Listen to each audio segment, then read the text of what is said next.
What up YouTube, this is Steven Talbert. Today I want to talk about kind of the important things that happened today, which was Nintendo hiring its new president CEO of Nintendo. And so we pretty much have found out that Nintendo over this past day or two has hired Tatsumi Kamishima to be the new head of Nintendo Japan and kind of taking over the full establishment. And they also have appointed kind of Shigeru Miyamoto and Junryu Takeda. Pardon if I messed this up. Miyamoto is the legendary game designer, and Takeda is the guy who pretty much developed the Wii and kind of came out with some of the bigger ideas for the Wii. And they appointed them basically this fellow position, which I'm not sure kind of what exactly it is, but we'll look at it kind of moving on. Now I really want to look at kind of this new president, Tatsumi Kamishima. And so basically what we know this guy is that he's been around, he's done financial banking for about 30 years, and then he came into Nintendo around 2000, and he soon got promoted and put in charge of the Pokemon company for a couple years. He was in charge of that, and then the biggest thing for me was that he was in charge of Nintendo America for a couple years, I think 4 or 5 years, before Reggie came in.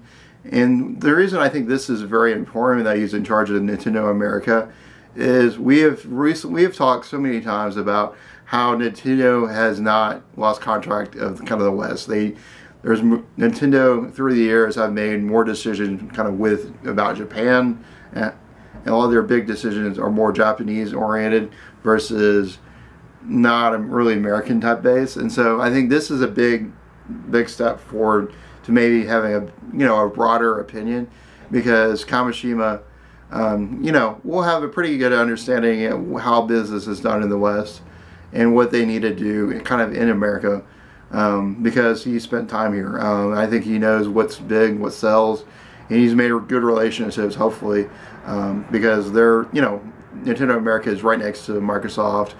And so hopefully they kind of understand just how things are done, and so that may help Nintendo in the future, and we'll see where that goes moving on. And so I think that's also huge, and I think that the biggest thing is he's a financial type of guy.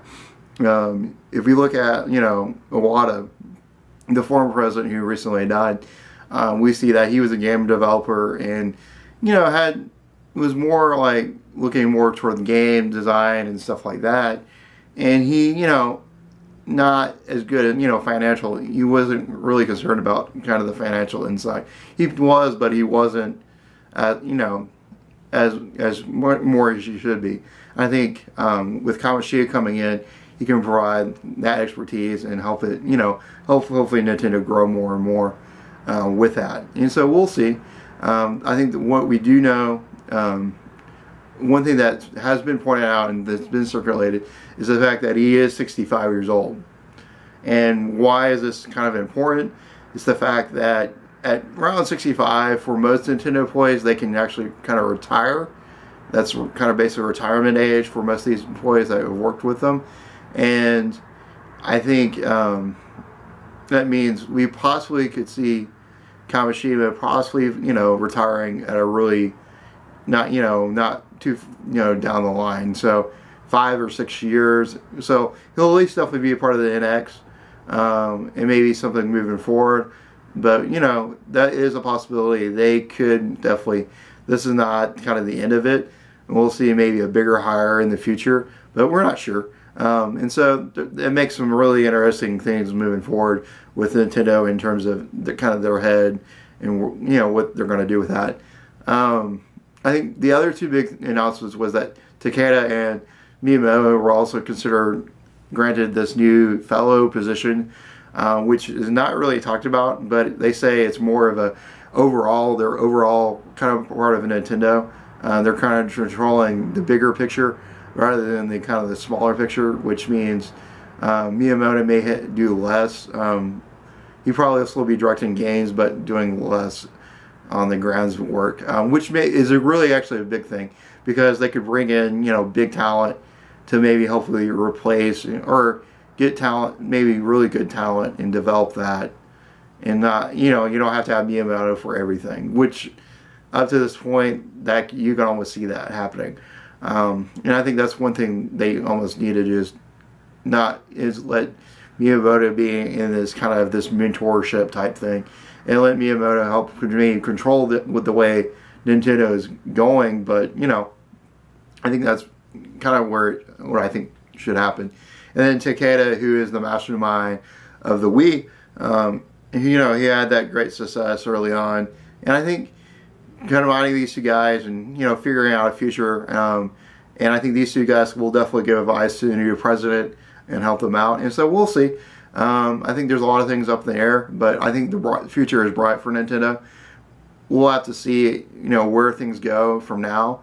There's a lot of still untold questions, but I think this was a good hire.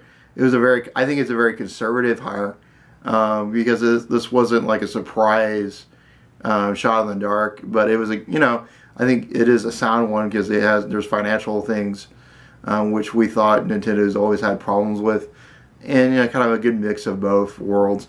And so, yeah, that's kind of what I have to think about this new hiring of Tatsumi Kimishima getting hired for Nintendo. What are your reactions to this hiring? You know, do you think this is a good hiring? Is this conservative, or do you think this is maybe out of the ballpark type thing? Give me your thoughts, because I always like to hear about this, because I do think it's kind of a very much interesting topic, and I kind of really wanted to definitely give you my ideas about it. And so thank you. Like this video if you like it, and subscribe to my channel if you just want to be a part of my community. And thank you, for watching, and have a good day. All right.